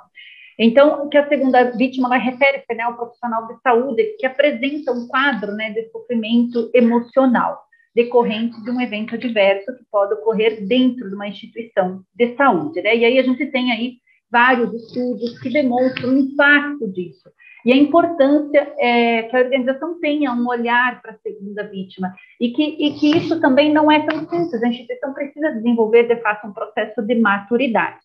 Mas, Audrey, o que você acha? Quais ações que nós podemos destacar aqui para melhorar essa realidade? Que a gente sabe, que bom que estamos já dialogando sobre esse assunto, né? Isso é muito importante, mas a gente sabe que também temos um caminho ainda a seguir. O que você destacaria de ações para que as organizações pudessem trabalhar melhor essa questão da segunda vítima, Audrey? O que você acha? Oi, Gil, obrigado pela pergunta, né? A segunda vítima é super importante, né? A gente parte da máxima da segunda vítima que ninguém sai de casa querendo errar, né? E que depois que você está envolvido num erro, né, você às vezes não tem condições de continuar com o teu trabalho imediatamente. Então, talvez a gente precise começar aí, não só entendendo aí essa cultura, né, de ser uma cultura justa, da gente entender os processos, como o Victor falou, revisar e fazer a avaliação de toda a cronologia do incidente para verificar quais foram os fatores contribuintes e assim trabalhar. Mas a gente precisa aí ter uma ação também para o fator humano que está ligado a isso, né, para as pessoas que estão ligadas a isso. Na saúde não é incomum, né? Eu acompanhei aí numa das instituições que eu acompanho de consultoria, uma cirurgia realizada errado, né? Era uma oforectomia retirada na realidade, de um ovário da paciente, e o médico só percebeu que retirou o ovário errado quando ele foi fazer a descrição cirúrgica, por videocirurgia. E aí ele comenta, inclusive, com o seu colega que estava tentando ajudá-lo ali, que era o médico assistente, e o médico assistente fala assim, não vamos falar nada. Ele fala, não, eu fiz o parto dessa paciente por 2 vezes já fiz o parto dela 2 vezes, eu conheço a família, a gente vai falar assim, né? Apesar da instituição ter uma cultura de segurança muito, muito importante, e ele falou com a família, tentou aí recuperar o ovário, o que podia do ovário, uma paciente de 36 anos, né, super jovem, e naquele momento ele tinha ainda no quadro cirúrgico mais 3 cirurgias para realizar. Ele não tinha mais condições de voltar ali. À tarde, né, era no período da manhã, à tarde ele voltaria para o consultório dele para atender pré-natal, para atender consultas no consultório dele, né? Aquela instituição de saúde, apesar de ser uma instituição onde a cultura da segurança estava bem implementada, né, as falhas aconteceram. Só que eles não tinham nada estruturado para acompanhar essa segunda vítima, para acompanhar esse médico naquele momento e toda a equipe que estava envolvida no processo, porque estava todo mundo muito sensível, sem condições emocionais e físicas para fazer isso. É diferente de outras indústrias, na saúde a gente volta para o plantão, a gente volta para o trabalho. Então, a primeira questão que a gente precisa discutir é quais são os pontos que a gente vai ter de mitigação das segundas vítimas, né? Tentando utilizar as mesmas palavras que a gente usa para analisar incidentes, e depois como a gente vai dar o apoio para que ele volte às suas atividades laborais, né? Naquele momento. Então, acho que precisa racionalizar isso não só em intenções, como eu falei anteriormente, mas sim em ações mais concretas. Né? O Programa Nacional a gente teve avanços, mas a gente ainda não conseguiu construir nenhuma recomendação a esse respeito. Excelente, Audrey, porque se a gente parar para pensar, né, é igual aquele ditado que às vezes a gente diz assim, a gente não se permite celebrar, às vezes, pequenas conquistas, né? É o se permitir e entender que existe um espaço de tempo entre uma situação e outra.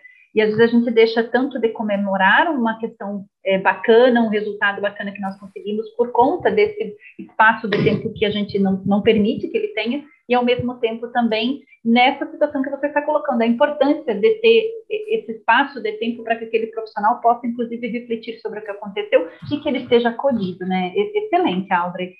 Não sei se o Vitor aí e professor Steve, eu sou muito curiosa, tá? Então, por favor, se também fique super à vontade, mas essa questão da segunda vítima, professor Steve, tem alguma questão aí na sua realidade que você queira complementar aqui para a gente?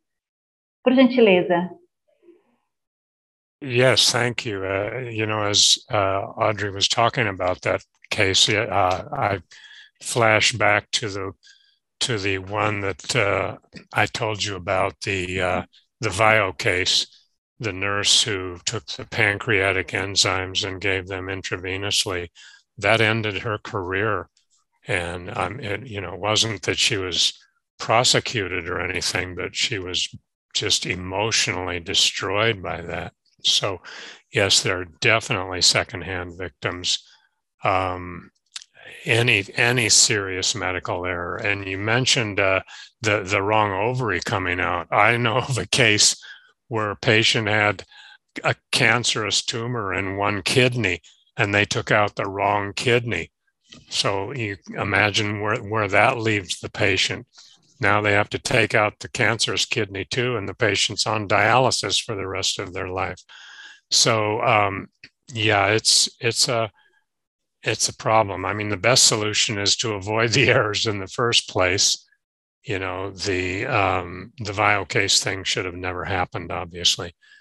But after these errors happen, and they will happen, we do have to treat the caregiver who feels, and it's often not just one person's mistake. In the Vio case, it was both the person that wrote the order and the person that took the order made a serious error. And but I'm glad you brought that up. Yes, thank you. Imagina. Vitor, alguma questão que você queira complementar? Eu acho que a Audrey colocou as questões essenciais e o professor também acho que reafirmou isso. Eu penso que a própria OMS, quando lá em 2020, né, botou o Dia Mundial da Segurança do Trabalhador Seguro, Paciente Seguro, bem lembrado. Nós trazer a discussão da segunda vítima, né, Audrey, para dentro da discussão da saúde e segurança do trabalhador da saúde, né? A pandemia trouxe muito a questão desse suporte, e eu acho que essa é uma prioridade importante, porque nós sabemos que na realidade brasileira, mas acho que no mundo todo, os eventos adversos continuam acontecendo. Talvez na grande maioria das instituições, infelizmente, a regra ainda é a punição, né, a exclusão, muitas vezes, do profissional. Então, eu penso que isso precisa de muitas camadas de trabalho, né? Quer dizer, uma primeira camada, de fato, e o caso que você listou, falou, de alguma maneira, já não era mais uma organização com uma ênfase punitiva, muito ao contrário, mas é preciso reconhecer o impacto enorme. E cada um de nós que é profissional de saúde e que já esteve envolvido, e talvez nenhum de nós possa dizer que nunca esteve envolvido, né, na ocorrência de um evento adverso, no cuidado, é um impacto devastador, né? O fim da culpa, né? da ideia de desistir da profissão, e muitas pessoas, às vezes, com ideias, enfim, tristes, às vezes até de desistir da vida, mas então a gente precisa reconhecer isso como um problema enorme, como um problema importante, e começar, né? Começar algumas estratégias mesmo de formação de pessoas dentro das instituições, destinar recursos, não é? Enfim, tem muitos trabalhos interessantes, não é o nosso foco completo aqui hoje, mas já tem, do ponto de vista da pesquisa científica, já tem muita coisa escrita. Como sempre, qual é o desafio, né? É como implementar, em que ritmo ir, mas eu acho muito feliz, enfim, o comentário da Alda e do professor, no sentido de que a gente precisa, talvez, antes de tudo, reconhecer isso como um enorme problema. Quer dizer, a primeira vítima, o paciente e a sua família, a segunda vítima, o profissional, e a própria, hoje que já se discute isso, a própria terceira vítima, a própria instituição também, né? E que varrer para debaixo do tapete não é de fato, para ninguém, uma boa alternativa. Sim, de fato, o Vitor. E eu queria pegar o gancho do que você comentou muito bem sobre a questão ainda da ação punitiva, né, em frente aí aos eventos adversos. E a gente sabe o quanto que esses relatórios de incidentes eles podem promover melhorias dentro das instituições, mas que ainda, infelizmente, tem muitas atitudes que ainda são punitivas frente a esses relatórios, frente aos eventos adversos. Se você pudesse listar alguns pontos principais do porquê que a gente ainda tem essa cultura, Victor, o que você listaria? Por exemplo, sei lá, modelos de gestão, liderança, o que você entende que seriam os principais pontos da gente ainda ter essa cultura muito punitiva? Olha, eu vou começar um pouco de fora para dentro, se você me permitir, mas eu farei isso muito rapidamente. Primeiro ponto, nossas instituições de saúde não existem num vazio, né? Elas existem dentro de uma sociedade, dentro de um sistema jurídico, dentro de um sistema que eu já saí há bastante tempo, mas vocês saíram há pouco tempo, enfim, o sistema de formação de profissionais de saúde, a universidade ou os cursos técnicos que sejam. A gente tem os órgãos de controle do exercício profissional, e eu, enfim, diria, talvez com uma pontinha de tristeza, que tanto a universidade, tanto quanto os conselhos de controle do exercício profissional, e principalmente a justiça, ainda tem uma ênfase punitiva, né? Aquele modelo da individualização do erro, o modelo do negligência, imprudência, imperícia, ele não dá conta da visão hoje da abordagem sistêmica da segurança do paciente, né? Se a gente olha para o protocolo de Londres, se a gente olha lá para o que o professor Vincent fala e ao longo das décadas, quer dizer, a gente tem uma questão importante nesse nível, quer dizer, a justiça, e tem alguns países mundo afora, eu tenho comentado isso, que você, para poder reparar um paciente no Brasil, você precisa encontrar um culpado. Enquanto que tem países lá fora que já mudaram isso, em que a reparação é uma coisa, e encontrar um culpado, ou culpado, se for o caso, é outra coisa. Assim como também, e a Audrey comentou isso na palestra dela, já tem países onde a discussão do disclosure, o que surge no disclosure, o que surge na notificação, não pode ser usado judicialmente contra um profissional de saúde. Então, quero comentar que a gente precisa de quase uma revolução, uma transformação do ponto de vista do aparelho educacional, do ponto de vista das formas de controle do exercício profissional e também muito da justiça. Indo para dentro das instituições, eu prometo que eu vou ser muito rápido, eu quero dizer o seguinte, acho que a primeira coisa, a gente sempre tem apontado, você quando faz suas palestras, a Audrey, o professor hoje também aqui comentou isso, é o papel da liderança, quer dizer, Se essa liderança não estiver entendendo que o único caminho possível é um caminho de abertura de informações, né? Claro, ninguém precisa, entre aspas, o processo de disclosure ele pode ser um processo mais controlado, né? No sentido de também não prejudicar a instituição. Mas é mais ou menos nítido que não falar do problema e varrer para debaixo do tapete é muito complicado. Mas acho que o gestor, ou a liderança, começa deixando cada vez mais claro, acolhendo quem notifica, acolhendo quem, sabe, fala do erro, né? Então, acho que esse é um ponto. Segundo, que a Amy Edmondson, que eu acho que é a grande figura dessa área, a segurança psicológica, quer dizer, como é que a gente desenvolve dentro das nossas instituições um ambiente onde eu posso falar do erro, eu posso falar que errei, eu posso falar que eu não sei, eu quero sugerir uma inovação, uma ideia de mudança. Se a gente também não tiver segurança psicológica, eu acho que é um outro ponto.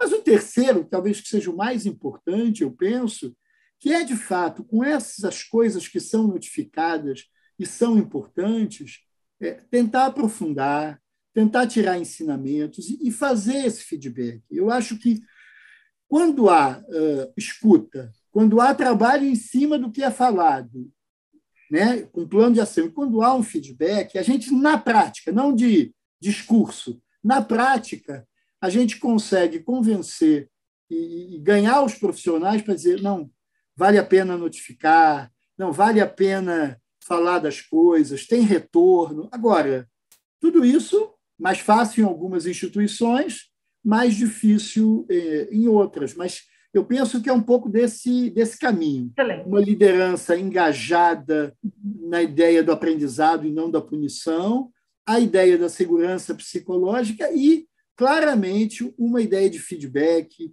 uma ideia de engajamento dos profissionais, de proteção dos profissionais. Eu acho que o profissional de saúde, antes de tudo, precisa de apoio, de proteção, né, de segurança psicológica. Excelente, excelente. Ter me prolongado. Não, mas excelente, muito obrigada. E eu passo a palavra para o professor Steve, que eu já ia direcionar mesmo para que ele pudesse trazer um pouquinho dessa questão da liderança. Mas, professor Steve, por favor.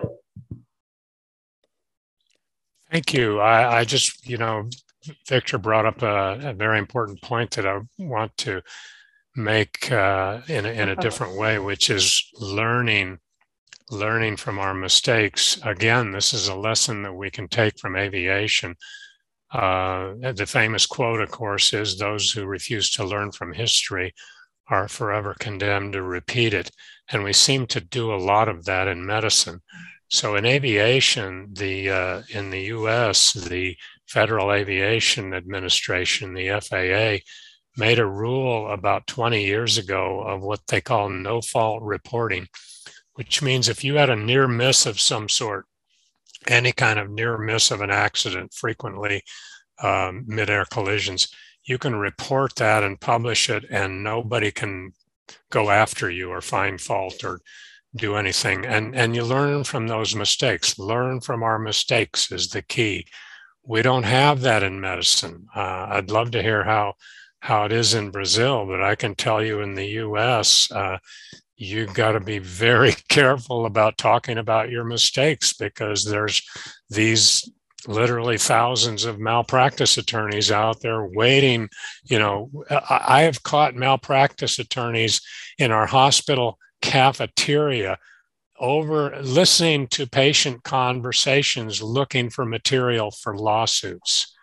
And it's, I don't know what the solution is. Obviously, malpractice is something that has to be investigated, but it's created this paranoia where we're afraid to talk about our mistakes and our near misses. And I'm glad you brought that up. We need to solve that problem.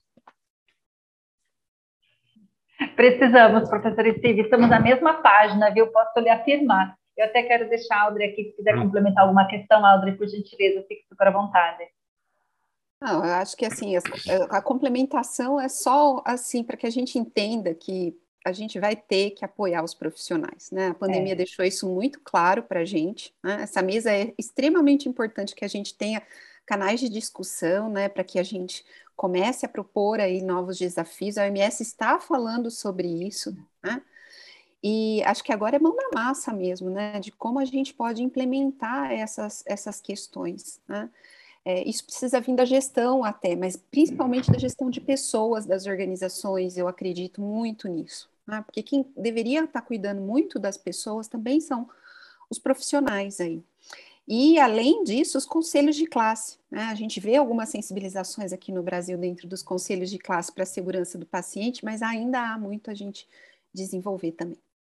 Sem dúvida, Audrey, e eu acredito muito nisso também, e acredito que quanto mais diálogo a gente tiver desenvolvendo dentro das instituições, em eventos como esses, né, até o Salvador estava dizendo que todos esses dias estão ficando gravados, ficaram disponíveis posterior, então, gente, assim, se vocês puderem, disponibilizem, poxa, olha que bacana, a gente está aqui com grandes especialistas, né, nacionais e internacionais, falando sobre esse assunto que é muito importante. Então, se a gente tiver a oportunidade de dialogar mais sobre isso dentro das nossas organizações, nós vamos conseguir, aos poucos, ir mudando essa cultura e fazer com que cada vez mais nós possamos ter ambientes seguros, né? Como o professor Vitor falou muito bem, ou seja, a gente precisa desenvolver ambientes seguros para que as pessoas possam se sentir à vontade em falar sobre as suas preocupações e erros. A gente tem que alcançar, de fato, esse grande objetivo. É uma pena que a gente tenha que encerrar essa mesa, porque por mim a gente ficaria aqui, como falamos no início, antes de iniciar o nosso evento, na verdade, né, nós estávamos brincando que a gente ficaria aqui até o final do dia, mas infelizmente a gente precisa encerrar essa mesa. E eu vou passar rapidamente a palavra para que vocês possam se despedir do público e fazer deixar uma dica final e uma palavra final para os nossos convidados e participantes aqui. Professor Steve, por gentileza. Well, thank you very much. This has been, I think, an excellent session. I've really enjoyed listening to the other speakers. Two quick points I will make. One thing that I forgot to say during my talk when I showed the case of the glutaraldehyde being given to the patient in their spinal fluid, the key strike that caused that was that two similar looking syringes were put on the table and neither one of them had a label on it. So the moral of that story is if you have a drug in a syringe, that syringe never leaves your hand until it is clearly labeled. And that's something I have enforced ever since. And then the other thing that was just discussed about learning from history, yes, I think meetings such as this one are one of the key solutions to that. We need to review our mistakes. We need to learn from them. What are the general principles that we can learn from each mistake? Like the other case that I discussed about the Vio case. The general principle there is, hey, use a checklist when you write an order for a drug and make sure all of those, DDRTP, that make sure they're all in there. And same thing when you take an order, make sure all of those things are clear. And if they're not, get it clarified before you give the drug. We are learning, and that's, again, the last thing I'll say, we're learning from this meeting and others like it, how to get those lessons from history into our practice and reduce the number of medical errors. And so I'm very happy for meetings like this, and I hope this group will continue, and I would love to be a part of it. Thank you. Que bacana, professor Steve. Será um prazer imenso ter você aqui na mesa conosco hoje. Vou passar agora para você, professor Vitor, para que você possa fazer suas considerações finais e também se despedir do público. Bom, eu só quero agradecer o convite, a honra de ter participado, de ter aprendido tanto. Enfim, a Audrey eu já estou mais acostumado, mas sempre me surpreendo com a exuberância dela, a capacidade. Foi um prazer enorme ter conhecido o professor Steve Barker e, de fato, a gente precisa se manter em contato, de verdade, porque acho que temos todos muito a aprender, mas confesso que é muito fascinante a ideia de ter contato com alguém que está ao mesmo tempo dentro da medicina, do cuidado de saúde, mas também na aviação, né, com tudo que a gente pode aprender. Então, com certeza, eu aí falo em nome da Sobrasp, né, da nossa sociedade, o interesse, já até conversei isso com o Salvador, né, da gente articular o Patient Safety Movement também. Bom, como dica final, talvez uma frase muito curta, na ideia, eu estou cada vez mais convencido, não sei se porque eu estou ficando mais velho mesmo, na ideia do menos é mais, né? Eu penso que a gente está de frente a muitos problemas de segurança do paciente, mas a gente não vai conseguir resolvê-los todos de uma vez só, pelo menos. E não vai conseguir, muitas vezes, resolver todos esses problemas numa instituição como um todo. E a gente precisa ter clareza de onde começar, aonde é prioritário, qual é o modelo de melhoria que a gente vai adotar, né? Quais são as ideias de mudança, começar a testá-las. E isso vale, como ideia final também, para a ideia das notificações, né? A gente já conversa há muitos anos, eu fiz parte, né, do Comitê de Implementação do Programa Nacional de Segurança do Paciente aqui no Brasil, e a gente já discutia muito isso. O Walter Mendes estava vivo ainda, e ótimo, e a gente sempre falando dessa ideia do menos é mais. Então, nosso problema com as notificações, claro, é importante notificar mais, não tenho dúvida, mas o que eu quero dizer é, talvez o nosso parâmetro de qualidade, né, Aldrin, você que manja tudo disso, o nosso indicador de qualidade das notificações não é a quantidade, mas é a profundidade. O que a gente aprendeu? O que a gente conseguiu elaborar de ideias de mudança? O que a gente conseguiu trazer como plano de ação e, efetivamente, o que a gente conseguiu implementar. Então, é um pouco dessa mensagem final, que não é uma mensagem de vamos trabalhar menos, vamos nos esforçar, não tem nada disso, mas na lógica de que não obrigatoriamente só o mais é que é mais. Às vezes, o menos é mais, na lógica de um menos, mas com mais qualidade, com mais profundidade e, fundamentalmente, com mais aprendizado, que é a possibilidade, que esse é o nosso grande objetivo de todos nós, guerreiros da segurança do paciente, né? Evitar que os eventos adversos, particularmente os eventos adversos graves e evitáveis, né? Acho que essa é a grande prioridade apontada pela Organização Mundial de Saúde no plano global, enfim. Então é isso. Muito obrigado. E, Salvador, querido, mais uma vez, muito obrigado a todo o grupo também do Safety for Me, agradecer a nossa incrível moderadora também, Obrigada. que é um espetáculo. É isso. Muito obrigado.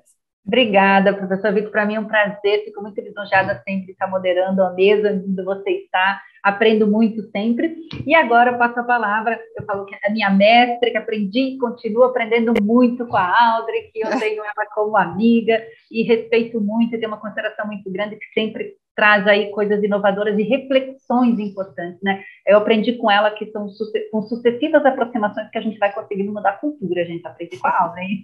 Audrey, por gentileza, suas considerações finais. Gil, obrigado pelas palavras de carinho. Eu agradeço aí o convite, eu sei que também veio através de você, do Salvador, e a todo o pessoal do Safety for Me. Parabéns aí pela excelente temática aí, e das mesas aí que vocês construíram com excelentes profissionais. Vitor, muito obrigada, você é uma referência para mim, né? Eu tenho uma honra de estar aqui também, participando dessa mesa, e muito obrigada também, Dr. Barker, por nos ensinar aí toda a sua experiência, né, em relação a tudo isso, compartilhar conosco de maneira tão querida aí também, tão carinhosa conosco essas informações. Eu acho que assim, é desafiador até a temática que a gente teve que trazer aqui, né, de falar de profissionais, né? A gente se desenvolve muito nos aspectos técnicos dentro da área da saúde, né? A gente é conhecido até por estudar, até muitas vezes, né? Os profissionais gostam aí de estudar, enfim, a grande maioria de nós. Mas a gente cuida pouco da gente, né? Então, o que fica aqui para mim é realmente aí o que a gente vai preparar, talvez até para as gerações presentes, né, nas gerações futuras, como é que vão ser esses cenários de modificação, porque não são modificações simples de serem realizadas. Principalmente aí nessa temática aí que ficou sobre a minha responsabilidade, inclusive de falar um pouco aí sobre capacitação, desenvolvimento. Então, eu destacaria aí muito, né, que a gente precisa voltar a olhar um pouco como é que a formação profissional vai estar sendo atualizada, né? E como que a gente vai tornar a segurança do paciente de um tema novo, né? Ele tem um pouco mais de 20 anos aí, até quando a gente vê descritores em saúde lá no MESH, né? Esse termo aparece lá em 2000, que a gente possa aí também articular isso, né? Que sem dúvida, com mais pessoas envolvidas, mais pessoas capacitadas, novas soluções também vão aparecer e mais simplificadas, provavelmente, né? Então, muito obrigada a todos vocês que estão nos assistindo também, um abraço carinhoso, e que esse tema aí a gente tenha que trabalhar aí, né, como um desafio global e principalmente aqui no nosso país, com a integração da equipe interdisciplinar. Excelente, Audrey. Obrigada mais uma vez, Audrey, professor Victor e professor Steve. Agradecer ao Salvador e a Carol, que estão aí à frente da Safety for Me, parabenizar pela segunda Semana Internacional de Segurança do Paciente e que possam ter muitas mais semanas, que mais e mais semanas venham para a gente discutir esses temas que são tão importantes e relevantes. E lembra a todos vocês que amanhã é o último dia, então, onde vocês terão o tema para falar de pacientes e família, gente. Não deixem, então, de prestigiar o último dia dessa semana, que será amanhã, e com um assunto também muito relevante, como todos os dias que nós estamos tendo. Agradecer a todos os participantes que ficaram aqui conosco até agora, muitos elogios, muitos agradecimentos aí aos nossos palestrantes de hoje, e dizer para vocês assim, somos todos agentes de mudança, somos todos transformadores, porque somos todos responsáveis pela segurança dos pacientes, pela qualidade dos processos dentro das organizações de saúde. Então, nunca esqueça, nós podemos sim promover mudanças, mesmo que sejam as menores que possam existir e que são possíveis de serem feitas. Mas se eu fizer e começar, mesmo que por um passo pequeno, eu vou estar ajudando a transformar o setor de saúde. Então, desejo a todos uma excelente tarde e agradeço a todos pela presença e a participação. Muito obrigada. Até mais.